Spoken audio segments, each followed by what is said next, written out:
And welcome to the Dr. Bob Show. Have you ever seen stars in front of your eyes? And I don't mean those heavenly bodies.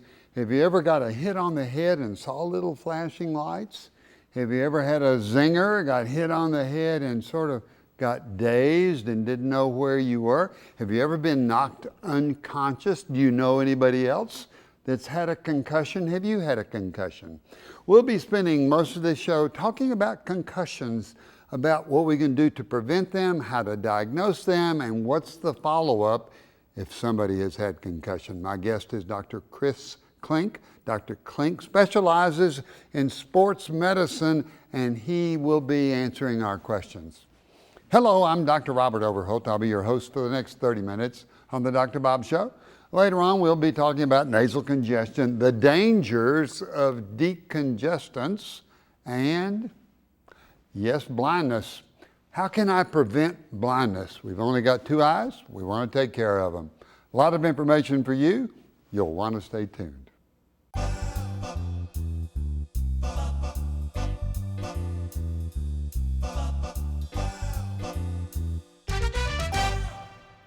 We're talking with Dr. Chris Klenck, board certified in sports medicine, and we're going to be talking about concussions, brain trauma. Chris, welcome to the Dr. Bob Show. Thank you. Thanks for having me. First of all, what is a concussion?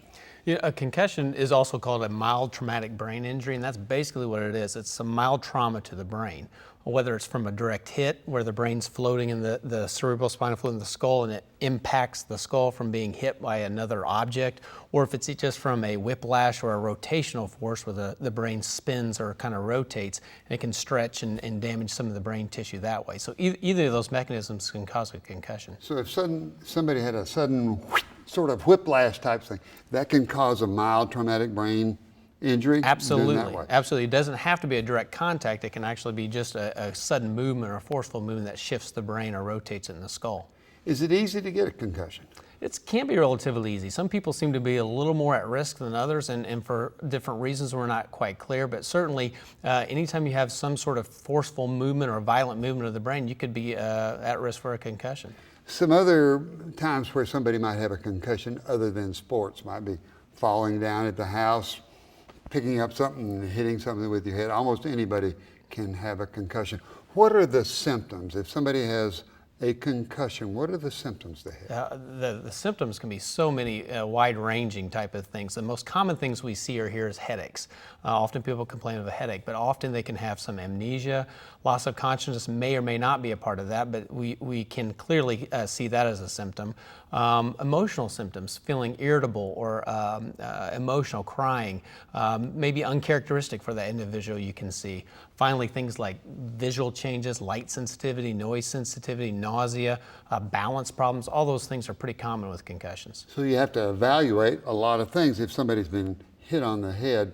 Now, most of those symptoms that you talked about were symptoms that you might have a day later or 2 days later when somebody is on a sports field and they get hit in the head.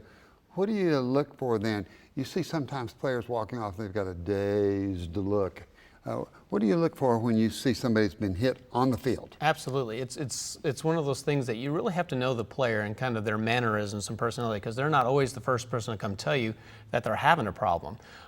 So we have a lot of excellent athletic trainers, myself and some of our other physicians, who monitor them looking for personality changes. Are they involved? Are they engaged in the game? Are they pulling off to the side, sitting on the bench, and kind of withdrawn? Clearly, if they're having headaches or nausea or vomiting, those are some symptoms that we can recognize or see.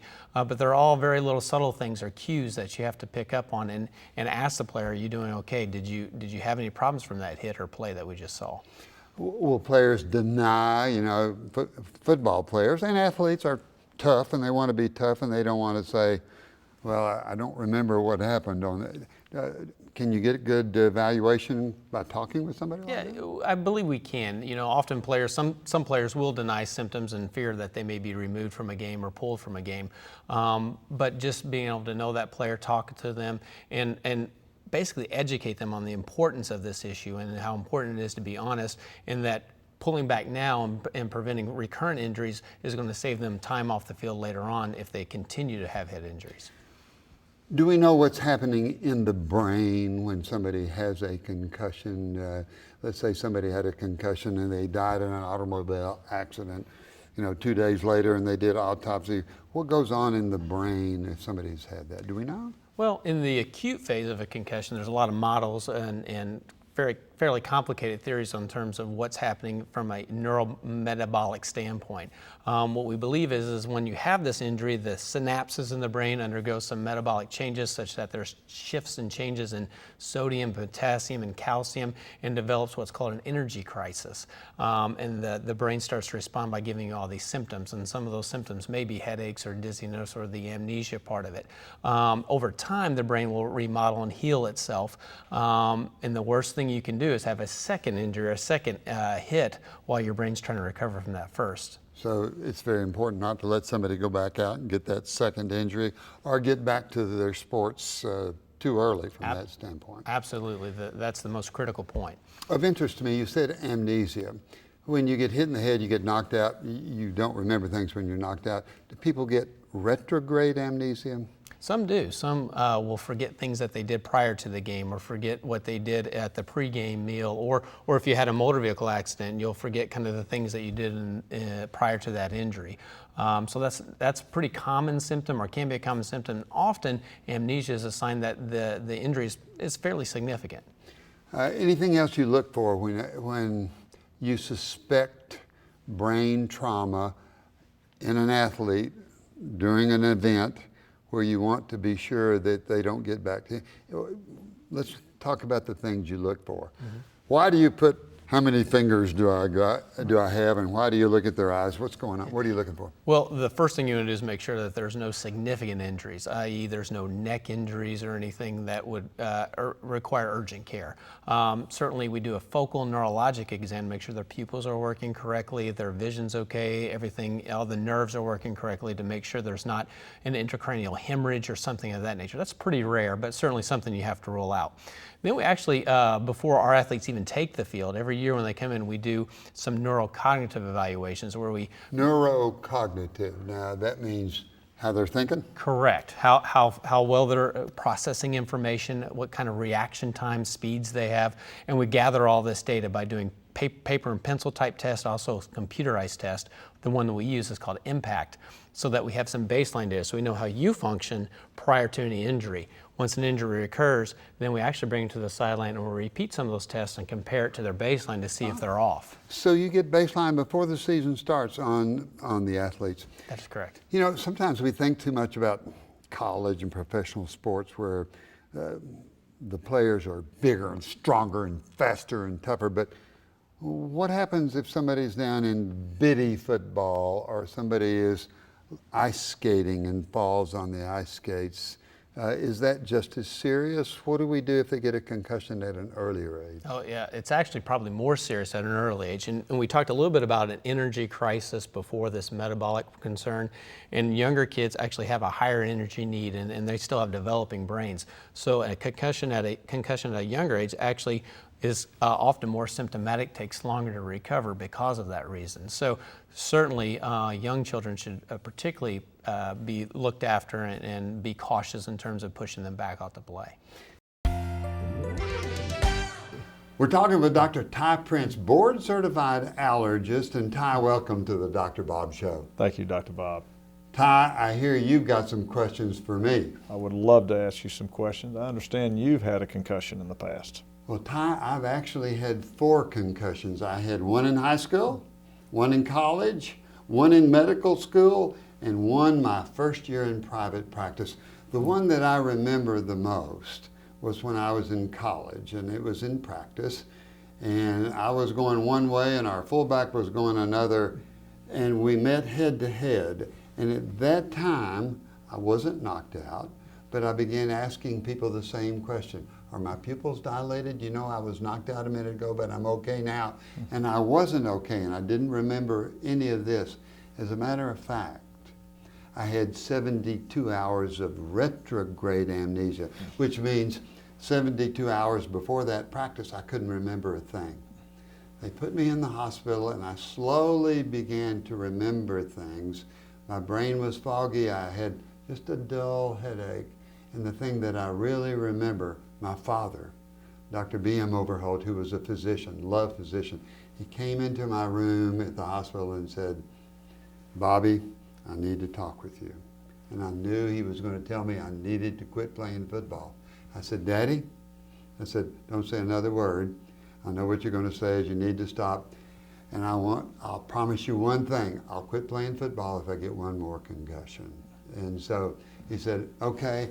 And I was able to continue playing football under close observation. And I think that's the important thing. Mm-hmm. And now the current day physician, we know that when you have a concussion that it does leave you with residual. I'm lucky enough, I think pretty good. I'm very active mentally. The concussion I had later on when I was in medical school, professional football, I was catching and he hit me. I had retrograde amnesia. Private practice, I was playing basketball. Over in the sidelines, I got a knee in the head. So I haven't had a concussion since 1970 and I'm doing pretty good. But the warning is if you've had a concussion, you see your neurologist. I saw Dr. Bill Paulson and I followed his instructions here when I was in private practice. So Absolutely. See your doctor, get followed. Ty, thanks for coming to the Dr. Bob Show to ask me questions. Thank you for having me. We're talking with Dr. Chris Klenck, board certified in sports medicine. We're talking about concussions. We're talking about the symptoms. It may be those starry flashes in front of your eyes, or you may feel dazed. You may have some visual disturbances. You may have headaches. You may have nausea. You may have confusion. You may not sleep well. You may get irritable. A lot of different symptoms that all have to do with the brain not acting right. Chris, if somebody has had a concussion, it's a serious thing in everybody, no matter what degree. How do you start the treatment? What do you tell the person to do? Put them in the hospital? Say go home? Don't ever play again? What do we do? Well, fortunately, most people don't require hospitalization, but once a concussion is diagnosed, the first thing we do is we want to arrest the brain. It's really no different than spraining your ankle and you tell people not to run on a sprained ankle. You want to arrest that brain as much physically and cognitively as you can. And for some people, not just athletes, but people who have jobs that require computer skills or watching video, sometimes those activities can really stress or strain your brain. So we actually have told people to stay home from school or stay home from work if those kind of activities, those cognitive things, also exacerbate your symptoms. So you want to sleep more? Do you want to read? Can you watch television? Can you watch flashing lights? Or you want to calm the brain down? Exactly. Less stimulus to the brain, probably the better. Just give the brain a chance to rest. And that can be difficult in the media age that we're in with a lot of video games and cell phones and iPads. A lot of people, particularly younger people, but every age group seems to have an addiction to that. So sometimes that's hard to avoid. How could you tell somebody to put up their smartphone? That's right. How long do you have them rest? Until their symptoms are gone. We typically say we want you to be asymptomatic at rest before we proceed to the next phase of treatment, which would be a little physical exertion or a little more cognitive exertion. So I just monitor, in my respect, the student athletes, we monitor them every day, either myself or athletic trainers, just to determine when their symptoms cease to exist, when they go away, and then we're ready to move to the next step. Just like during the ball game, are these athletes honest with you? Are people who are not athletes that have a concussion, are they honest? Do they just say, "I feel okay, I'm doing all right, you know, I got a little headache, but it's nothing, I've had headaches before"? Do you wait till all that's gone away? Do you have some paper pencil work that you retest them to at this time to see how the brain's doing? We do. We do what's called a symptom scale, and they'll have to rate their symptoms from a scale of usually 1 to 5, and we'll get a number. We'll have that number before they've ever had an injury, again, in our baseline data, and then we'll do those symptom scales every day. Now, a lot of that's subjective, so we'll have to rely on them to be honest with us in terms of what symptoms they're feeling. But then we also do some of the computerized testing, the neurocognitive things where they have to remember words on the screen or patterns or shapes, and it measures things of how fast they're answering questions, their reaction time, their processing speeds. Those things are sometimes hard to fake, and we'll have, again, scores that kind of give us a little bit of an objective view of how they're doing their symptoms. So we're getting more and more sophisticated in our ability to see how somebody is recovering with rest. So let's say they've been resting for 4 or 5 days and they've stayed away from their smartphones and video games and television. how do you bring them on next? What do you have them start doing? Well, we usually start with sort of a exertional test. That's done under the guidance of either an athletic trainer, a physical therapist, or someone who understands the test. In our case, we usually have them do a little biking. If they do well with that and don't report symptoms or concerns, we'll have them do a little jogging or running or sprinting and get them to increase their heart rate, break a little sweat, and see if any of their symptoms come back with that kind of exertion. When somebody's riding a bicycle, a stationary bicycle, and they're riding away, does that put little wiggles in the brain, or is there something with exertion that seems to cause problems? Sometimes it's the exertion itself, just the blood pumping, the heart rate increasing, the blood flowing to the brain. Sometimes the brain doesn't like that increased stimulus of moving the muscles, controlling coordination and cognition, and that can increase your symptoms. If it does, we pull them back, we rest them for a day or two, and then try that again. Do you ever remember somebody having to rest longer than 2 weeks? What's the normal time? If you look at the studies, the normal time is 7 to 10 days. On So average. that's an average sort of On the time. average, 7 to 10 So that days. means somebody's going to take 3 weeks. Absolutely. Some people may take 3 months. It's all very individualized. Yeah. I've had athletes who clear up in 2 or 3 days, which is fairly quick. And then I've had other athletes, particularly the ones who have had injuries prior or subsequent injuries, that take several weeks to clear. If somebody gets a concussion, is it easier for them to get a second concussion? Does it take less trauma, or once you've had it, that degree of trauma is going to cause a concussion again, being dazed, headaches, not reacting as well? I think there is some evidence to suggest that once you've had 1 or 2 head injuries, your threshold for a subsequent head injury is a little bit lower, or maybe a little easier to get that subsequent injury. Clearly, we know that after you've had more than 1 injury, it seems that your recovery time starts to lengthen, and it takes more time to clear up from a 3rd or 4th concussion than it did from that first one. It would seem like if it took longer to recover, that the brain is having to work a little harder to recuperate itself. Tell me about somebody that's had 2 concussions or 3 or 1. They're getting contact every day when they're playing their sport, whether it's football, whether it's hockey, whether it's basketball. These are contact sports. What about this?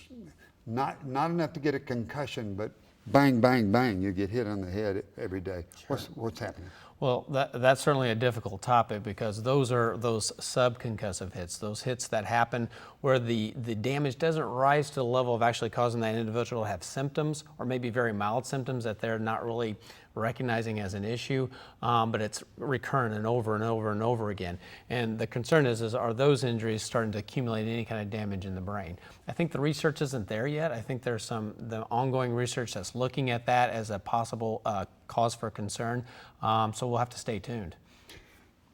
Tell me about when you tell the athlete he can go back, or when do you make that terrible decision of saying no more athletics, no more head trauma for you?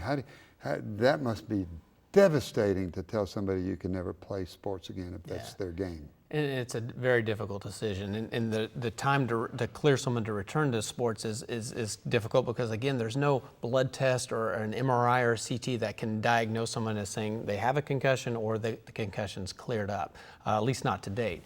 So it's again a lot of subjective and objective data points that we put together to make an educated guess or a best case scenario. We always bring the athlete in, we discuss the risks, what they should look for, and risk moving forward, so that they're educated in making that decision with us. Once we do that, then we return them to play, and we monitor them very closely. But it's a gradual, progressive process. Are we getting better at protective headgear in all sports, like bicycling? We have headgear. All kinds of sports we have headgear. Baseball players have to wear headgear. Is the headgear getting better? I think the headgear is getting better. There's no helmet or protective gear that's going to prevent you from having a concussion. It just doesn't exist. But the headgear that we have and the helmets that we have are increasing in their technology, their improvement, and it's really amazing how much impacts they can absorb without causing any major severe brain damage. So the headgears are very, very important in improving, but the important point here is that you can't find a helmet that's going to prevent you from having a concussion. It just doesn't exist. Before we came in here tonight, I was thinking about helmets, and I was thinking about What if we had a big Nerf that was about as big as a yard wide? Then maybe we wouldn't have injuries. I don't think I could see players having a Nerf helmet that big. Chris Klenck, thank you for coming and teaching us about concussions and about how serious they are and how professional that you are about guiding people back to sports and allowing them to play again. You've been a great teacher. Thank you. Well, I appreciate that. Thanks for having me. I certainly learned a lot. Hope you did. I want you to stay tuned. We're going to be talking about how you prevent blindness and the dangers of decongestants. You'll want to stay tuned.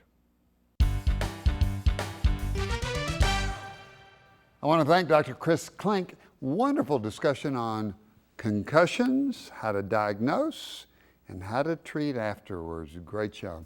And now for questions from you, the viewer, that I think will be important to your health. Dr. Bob, I have sinus congestion. There are so many decongestants in the drugstore. Are they safe? It's a great question because there are a lot of decongestants. There are two pills that have decongestants. That would be Sudafed, pseudoephedrine, or phenylephrine. They're both decongestants. And if you look at Claritin D, Allegra D, Zyrtec D, Tylenol sinus, Advil sinus cold, all of these have decongestants in them. And they're not totally safe. So let's talk about the dangers of decongestants. Now, the decongestant pseudoephedrine, that means it's false ephedrine, and ephedrine is an adrenal type hormone, an amphetamine type medication, stimulates the central nervous system. But it does some things to the body. Number one, since it stimulates the central nervous system, it makes people where they have insomnia, they can't sleep well. So if you take Sudafed at bedtime, you may be looking at the ceiling all night. It may change personality. People may get irritated, agitated, emotionally labile, just because of a decongestant. Now, the decongestant in the nose takes the blood vessels in the nose and shrinks them down. If it does the same thing to blood vessels in the rest of the body, that's what would happen with high blood pressure. So if somebody has high blood pressure, taking a decongestant could theoretically raise that blood pressure a little bit more. So chronic usage of a decongestant can bother the blood pressure. It can bother our sleeping habits, our emotional stability.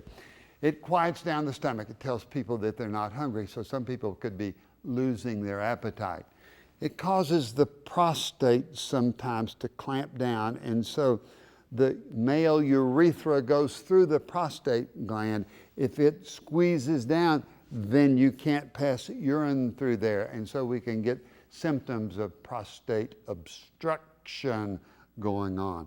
So these medicines, these decongestants, can be dangerous. If you've got an irritable heart, it can cause arrhythmias. Bottom line, there's no free lunch on any medications. If you take medications, tell your doctor what you're taking, and especially if you find you're getting symptoms with that. Question number 2. Dr. Bob, my mother had blindness. How can I prevent blindness? That's a wonderful question. There's an easy answer. See your eye doctor once a year. Get a thorough eye exam once a year. You do only have 2 eyes. And if you see your doctor once a year, he can pick up on the things that cause blindness. What are some of those things that he can easily pick up on? Number 1 would be cataracts. Cataracts is the lens, and if it becomes cloudy, then our vision gets blurry, and it can get so cloudy that we really effectively can't see. If we get the cataract removed and a new lens replaced, everything's brighter, colors are better, we can read better. So cataracts would be one. Glaucoma. Glaucoma is where the pressure inside the eye becomes high and higher and higher. And when the pressure inside the eyeball is high, it pushes back against the eye nerve that comes out of the brain. And it can push back so much that it can cause blindness. That increased pressure in the eye is asymptomatic, but it's easily detected by your eye doctor on your yearly exam. People with diabetes, and we've got More and more people developing diabetes, it seems to be correlated with obesity. And type 2 diabetes, from an eye standpoint, is just as bad as type 1. So the blood vessels in the eye become narrowed and damaged. They begin to have little small hemorrhages in the back of the eye, and stuff, we call it exudate, gets there, and it can cause blindness. Retinal detachment. The retina is the back of the eye. If you suddenly start getting flashing lights and floaters in front of your eye, that's an immediate emergency to see your eye doctor. That could be a retinal detachment. See your eye doctor once a year. Get a thorough eye exam. Protect those eyes. He'll see if you're getting macular degeneration, if you need vitamins, if you need a more frequent checkup on your eyes. Your eyes are so precious. See your eye doctor about your vision. Well, that's all the time that we have for this show. Remember, we've got to be exercising. We've got to be exercising 5, 6, 7 days a week. Make it 30, 40, 60 minutes a week. Any kind of exercise you can. It will reduce stress. It'll help you lose weight. It'll make you feel better. Eat properly. We don't eat well in the United States. Start that day off with a good breakfast, a breakfast of fruit and fiber. There's nothing wrong with an egg 3 times a week. So eat a good breakfast, and then instead of making your meals bigger and bigger as the day goes on, make them smaller and smaller. Get 8 hours of sleep, you'll feel better, and most of all, laugh a lot. If you've got laughter in your life, you're going to be healthier.